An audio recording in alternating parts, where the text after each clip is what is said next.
Assalamualaikum warahmatullahi wabarakatuh. Selamat siang teman-teman semua. Kembali lagi kita bertemu dalam mata kuliah Metodologi Penelitian Pendidikan Matematika dengan membahas aturan penulisan karya tulisan ilmiah. Baik, sebelumnya kami akan memperkenalkan anggota kelompok 6. Yang pertama, Maria Anggun Zahra Arditya dengan NPM 20130210118.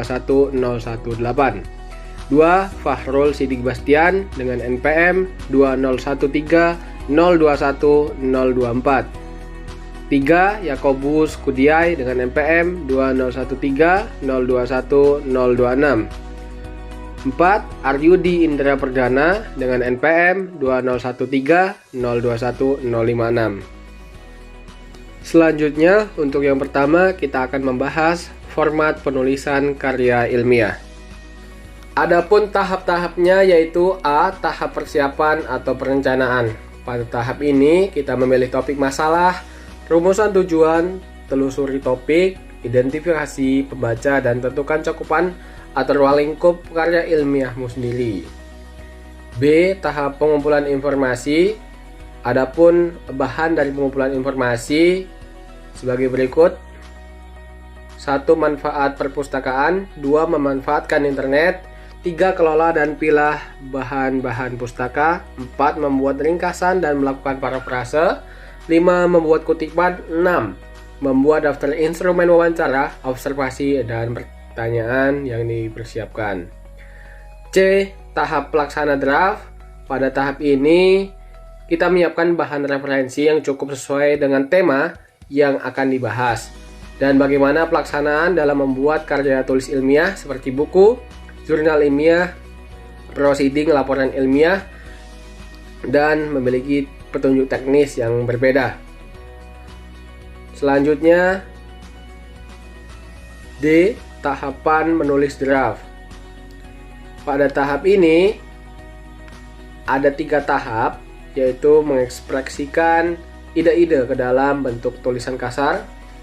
Yang kedua, mengembangkan ide kreatif yang masih bersifat tentatif. Yang ketiga, konsentrasi pada ekspresi atau gagasan bukan pada aspek mekanik.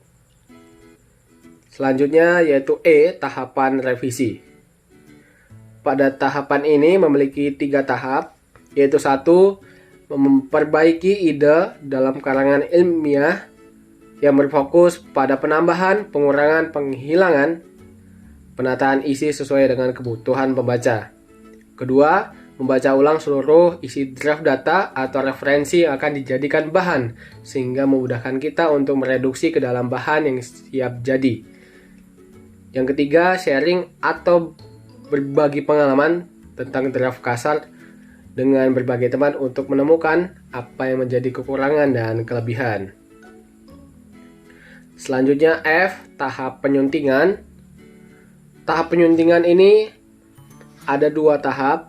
Yang pertama, memperbaiki dan mengevaluasi perubahan-perubahan aspek mekanik karangan seperti huruf kapital, ejaan, struktur kalimat, tanda baca, istilah, kosakata, dan format karangan. Yang kedua, memperbaiki karangan pada aspek kebahasaan dan kesalahan menarik yang dilakukan guna meminimalisir kesalahan yang terjadi. Selanjutnya ada tahap publikasi. Tahap ini mewakili 2 tahap. Yang pertama, tulisan yang kita buat akan berarti dan lebih bermanfaat jika dibaca orang lain. Yang kedua, sesuaikan tulisan dengan media publikasi yang akan kita tuju. Yang terakhir yaitu tahap evaluasi. Evaluasi dapat mengukur kemampuan kita untuk bisa mengerjakan maupun menyelesaikan apa yang bisa kita lakukan dalam membuat karya ilmiah yang bagus, terutama bagi pemula atau yang akan memulai membuat karya tulis ilmiah. Dengan melakukan evaluasi, maka kita berarti ingin selalu melakukan perbaikan agar apa yang kita kerjakan menjadi terukur dan maksimal. Selanjutnya yaitu tips penting dalam penulisan karya ilmiah. 1. Membuat judul karya ilmiah. 2. Memberikan isi latar belakang yang bagus. 3. Membuat rumusan masalah. 4. Membuat pembahasan yang sederhana dan sesuai dengan variabel judul. 5. Membuat kesimpulan. Selanjutnya yaitu sistematika penulisan karya ilmiah. 1. Bagian pembuka. Di dalam karya ilmiah terdiri dari sampul, halaman judul, dan juga halaman pengesahan, dan juga ada abstraksi dalam 1 atau 2 bahasa, kata pengantar, serta daftar isi. 2. Bagian isi. Pada sistematika pembuatan karya tulis ilmiah, pada bagian isi harus terdiri dari pendahuluan, ada latar belakang masalah, rumusan masalah, batasan masalah, dan pembahasan, tujuan penelitian, manfaat penelitian, dan sistematika penulisan, serta signifikasinya. Yang ketiga, pembahasan. Untuk isi pada bagian pembahasan, karya tulis ilmiah harus mencantumkan kajian teori atau tinjauan pustaka yang disesuaikan dengan variabel yang dikaji, serta dijelaskan untuk memberikan argumentasi keilmuan dan kerangka pemikiran serta pengajuan hipotesis masalah yang diteliti. Yang keempat, metodologi penelitian.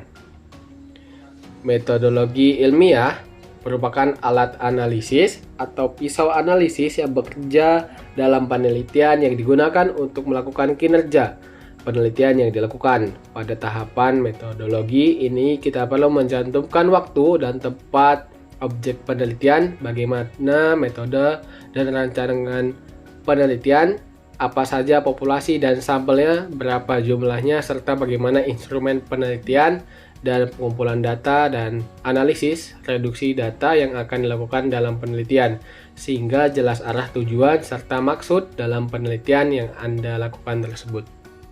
Selanjutnya, yang kelima yaitu hasil penelitian.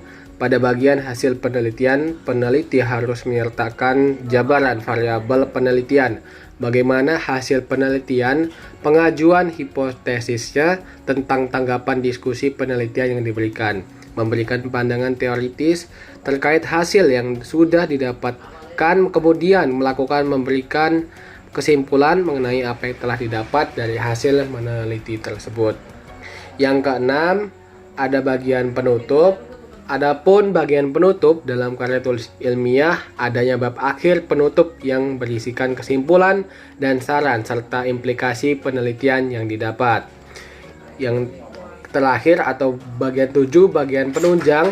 Pada bagian penunjang yang ada dalam karya ilmiah adalah adanya lampiran seperti daftar pustaka, lampiran instrumen penelitian, dan juga daftar tabel, daftar gambar, daftar bagan yang bisa memberikan penjelasan pada pembaca karya tulis ilmiah Anda.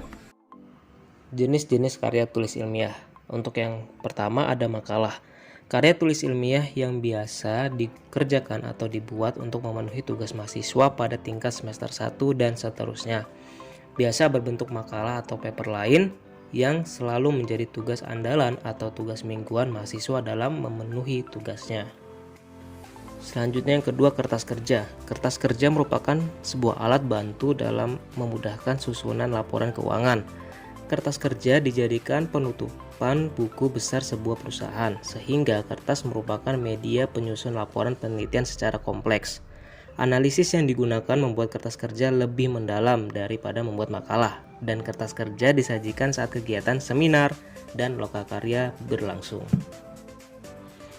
3. Skripsi. Jenis karya ilmiah skripsi yang ditulis mahasiswa tingkat strata 1 merupakan tugas wajib manakala mau lulus dan selesai kuliah, karena menjadi prasyarat ketentuannya yang wajib dipenuhi untuk institusi tempat kuliah. Penelitian skripsi merupakan penelitian dalam skala kecil yang dilakukan akan tetapi tetap lebih mendalam dan disusun dalam bentuk laporan. 4. Tesis. Syarat utama mahasiswa Magister S2 untuk mendapatkan gelarnya ialah harus membuat karya tulis ilmiah berupa tesis.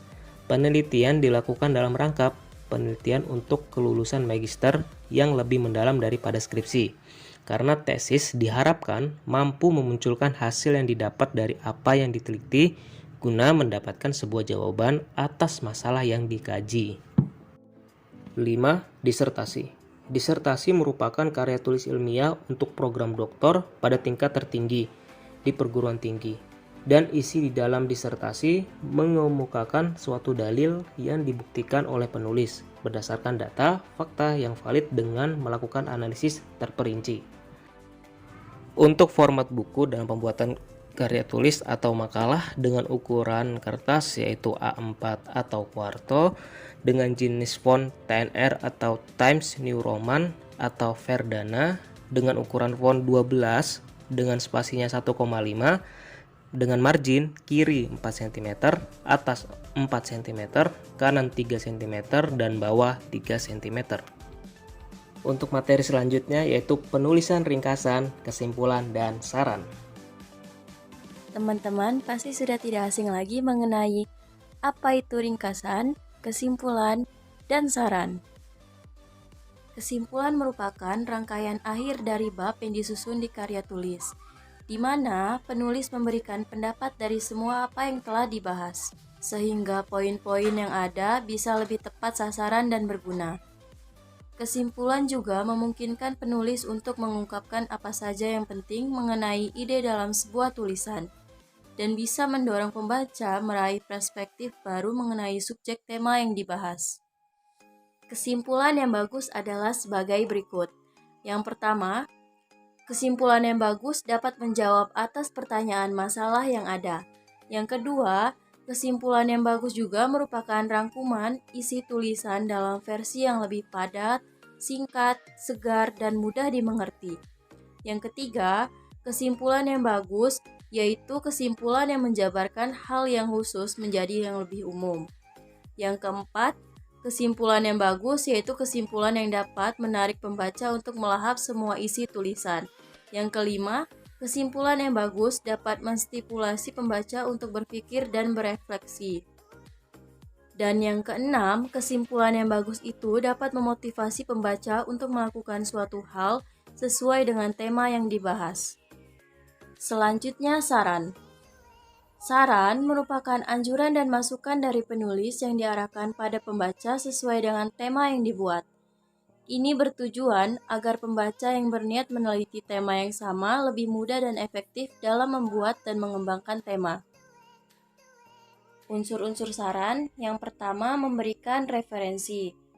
Hal pertama yang perlu diperhatikan dalam membuat saran adalah memberikan referensi ke penulisan, seperti penelitian dan metode yang dipakai. Yang kedua yaitu memberikan kata anjuran. Dalam sebuah karya tulis yang bersifat penelitian, penulis harus menyertakan sebuah anjuran berupa harapan agar penelitian selanjutnya bisa lebih baik dan maksimal. Yang ketiga, jumlah kata. Pada rangkaian lain, penulis juga harus memperhatikan jumlah kata yang ada, sehingga kesimpulan dan saran bisa lebih efisien. Jumlah kata yang biasanya ada dalam kesimpulan dan saran adalah maksimal 200 kata. Selanjutnya, part 3. Penulisan kepustakaan dan lampiran. Aturan umum penulisan daftar pustaka. Yang pertama, nama. Nama penulis ditulis paling awal. Nama belakang atau nama keluarga ditulis terlebih dahulu, diikuti dengan tanda koma. Setelah itu, cantumkan nama depan dan tengah penulis buku tersebut. Jika buku tersebut merupakan karya dari 2 penulis atau lebih, hanya penulis pertama yang urutan namanya dibalik. Penulis kedua dan seterusnya berada setelahnya dengan urutan sesuai nama aslinya. Yang kedua, tahun terbit. Penulisan tahun terbit diurutan setelah nama penulis dari buku yang digunakan sebagai daftar pustaka. Yang ketiga, judul buku. Tuliskan judul buku secara lengkap dan jangan lupa penulisan judul buku dibuat dengan format italik atau miring. Yang keempat, kota dan nama penerbit. Bagian terakhir dalam penulisan daftar pustaka sebuah buku adalah mencantumkan kota penerbitan dan nama penerbit yang mencetak buku tersebut. Dahulukan penulis nama kota, baru diikuti dengan nama penerbit yang dibatasi dengan tanda titik 2. Hal lain yang perlu diperhatikan dalam tanda batas tiap urutan. Pastikan untuk menggunakan tanda titik sebagai pembatas dari urutan nama, tahun terbit, judul buku, hingga kota dan nama penerbit. Contoh daftar pustaka dari buku. Nah, seperti yang kita ketahui, cara penulisan daftar pustaka itu berawal dengan penulis, nama penulis. Misalnya seperti Dr. John F. King. Nah, cara penulisannya yang benar itu King John F. Itu cara penulisan daftar pustaka yang benar. Berawal dengan penulis. Yang kedua disusul dengan tahun terbit. Seperti di sini yang tertulis itu tahun terbit 2001.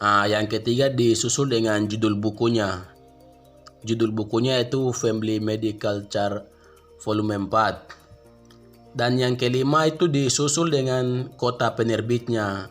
Seperti di sini itu Bandung. Dan yang keenam itu disusul dengan penerbitnya. Seperti yang di sini itu Indonesia Publishing House. Berikutnya penulis daftar pustaka dari artikel dalam jurnal, skripsi, dan makalah. Nah, yang pertama itu nama. Pastikan nama yang sobat atau kawan-kawan tulis dalam daftar pustaka adalah penulis artikelnya, bukan editor dari jurnal, koran, ataupun majalah yang menjadi sumber referensi. Nah, yang kedua itu judul. Penulis judul tidak menggunakan format italics, melainkan tegak lurus dengan pemberian tanda atau memberikan tanda kutip pembuka dan penutup. Dari awal penulisan itu memberikan tanda kutip hingga terakhir penulisannya judul itu diberikan tanda kutip juga. Penulisan daftar pustaka dari internet. Yang pertama itu nama.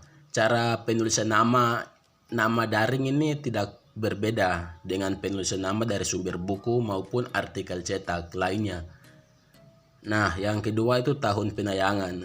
Nah, tahun penayangan ini dituliskan dari artikel tersebut. Dari artikel yang kita ambil itu kita lihat tahun penayangannya itu sejak kapan itu.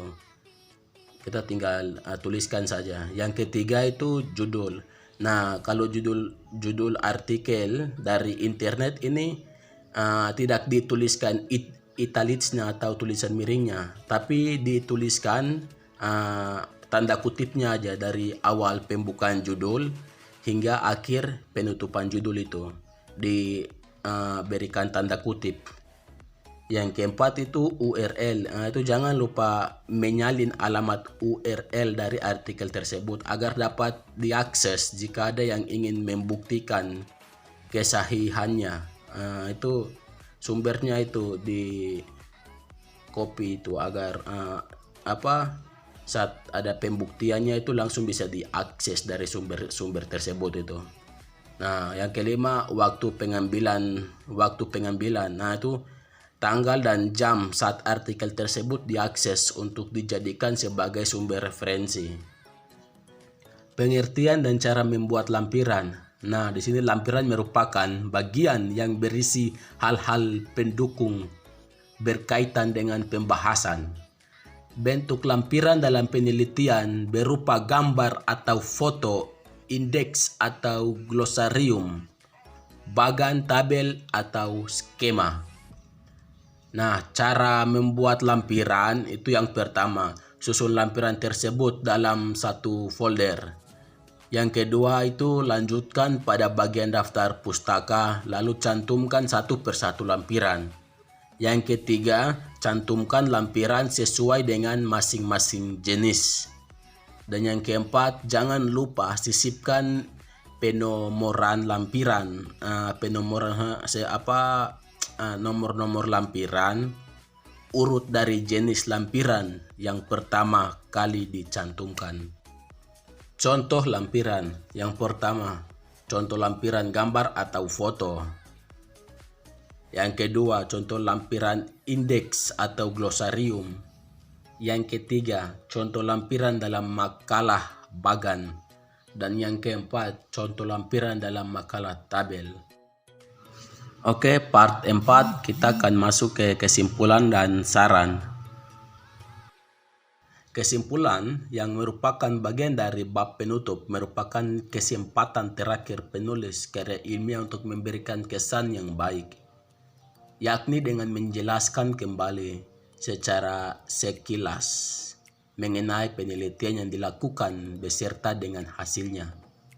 Saran adalah bagian bab penutup dalam laporan karya tulis.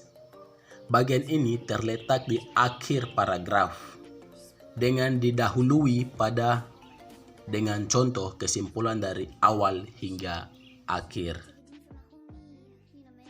Sekian presentasi dari kelompok 6. Terima kasih.